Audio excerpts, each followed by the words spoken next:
a year later, 1525, the peasant revolt was put down. Luther had to put out an incendiary tract against, quote, against the thieving and murderous hordes of peasants. Okay. The peasant revolt was suppressed. The town of Münster was besieged, taken, and Thomas Münzer was executed. You get this straight. The town was called Münster, like the cheese. Okay? That's where Münzer set up his apocalyptic reign of the saints. Okay? And that reign of the saints, the reign of the saints turned everything from charismatic frenzy to wild immorality. Because Münzer preached that with the coming of the good news of grace and the gospel, all moral restraints were abolished for the saved. Wow. Since we are now under grace, we can jolly well do as we please. Well, Münzer certainly did, had many sister servants to... yeah. Well, thank goodness, he was executed. And in that same year, Luther married a former nun. 1525, Luther married Catherine von Bora. That was her name, Catherine von Bora. She was 26 years old. She outlived him by a few years. And at this time, there had been a major falling out between Luther and Erasmus. I mentioned Erasmus before. Erasmus was a controlled and sort of level-headed reformer and humanist scholar. Luther was a firebrand reformer. Well, let's use the right word, revolutionary. For a while, they thought they had some common ground. It quickly fell apart when Luther published his book on the servile will, denying that man had free will. That denial was too much for Erasmus. He wrote with Luther. In 1525, when Luther got married, Erasmus declared the whole Reformation to turn into a comedy. A classical comedy was a play in which, in the last act, everybody gets married.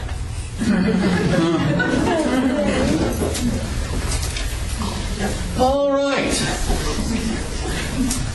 The Anabaptists now left Germany and settled in Moravia. They settled down there and eventually became the Moravian Brethren. 1526, a year into his marriage, Luther publishes worship service for the first time in German. Oddly enough, it was called the German Mass. You don't find it called that in Lutheran churches anymore. The next year, the Reformation came to Sweden, 1527. And a Protestant university was founded. The very first officially Protestant university was founded in the town of Marburg. Okay? And a quarrel came to a head between the Emperor, Charles V, and the Pope, who, remember, at this time was Clement VII. The Pope and the Emperor could not agree on what to do about this spreading revolt. Luther, Zwingli, the Anabaptists. Now it's in Sweden. What in the world are we going to do? Charles V was in favor of temporizing and in favor of trying to reach a prudent political compromise that would leave the Protestant princes safe in their territory. Although the trouble with that idea is you couldn't contain their territory because their ideas were continually being spread and metastasized. The Pope, on the other hand, wanted a hard line and wanted continual action against the reformers. Now, in those days, when there was a quarrel between the Emperor and the Holy See, What can I tell you? The emperor represents lay Catholic action. In 1527, lay Catholic action took the form of the emperor's army invading Rome. They sacked the place. They carried off tons of treasures. They imprisoned the Pope. They imprisoned many of the cardinals. My hero, Cardinal Cajetan, who had that unsuccessful dialogue with Luther, was imprisoned, beaten, shamefully treated, and retired. As of that year, he said, "This is enough. I'm going back to my hometown, Gaeta." And there he spent the rest of his life writing Bible commentaries. It was a bad year for the church, 1527. In 1528, the Reformation broke out in Scotland. You've all heard of John Knox.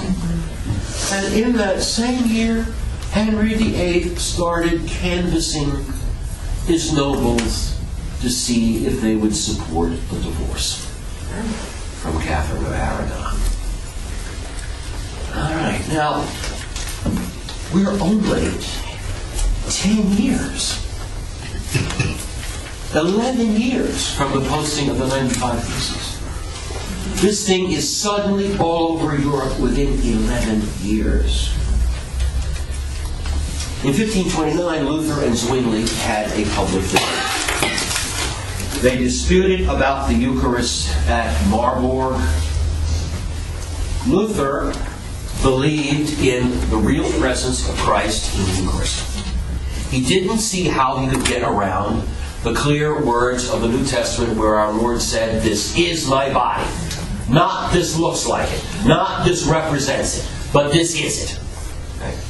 Zwingli, on the other hand, denied that there was any real presence of Christ in the Eucharist.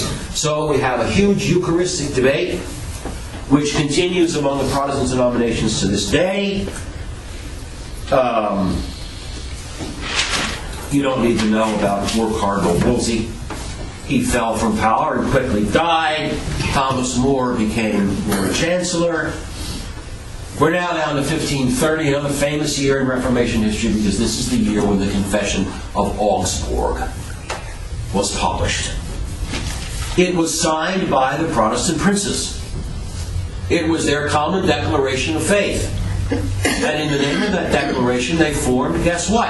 A military alliance called the Schmalkaldic League. Don't try to spell it. The Schmalkaldic League against the Emperor. In 1531, Henry VIII declared himself the head of the church in England. There was war in Switzerland between Zwingli and the Catholic cantons. Remember, Switzerland was not one country. It was divided up into all these different cantons. Zurich was Protestant. Many other cantons were Catholic. Zwingli went to war thinking that in addition to being a charismatic preacher, he could also be a successful soldier. He was wrong. He was killed in battle in 1531. But no more than one dies and another crops up, because in 1532, Calvin started the Reformation in France. 1533, Henry VIII marries Anne, well, quote, marries, unquote, Anne Boleyn in secret. It wasn't made public until a man named Thomas Cranmer said it was a legitimate marriage. Well, he had to say that because Henry VIII had made Cranmer Archbishop of Canterbury. So that he would have a royal man to say that, and Pope Clement then immediately excommunicated Henry. The Anabaptists have been quiet for a while. I don't mean to give a bad, false indication there, because they were now back in Germany, in Westphalia, where they established a communist state. Everybody was to own everything in common. This time, they were led by John of Leyden. In that same year, St. Ignatius founded the Jesuits.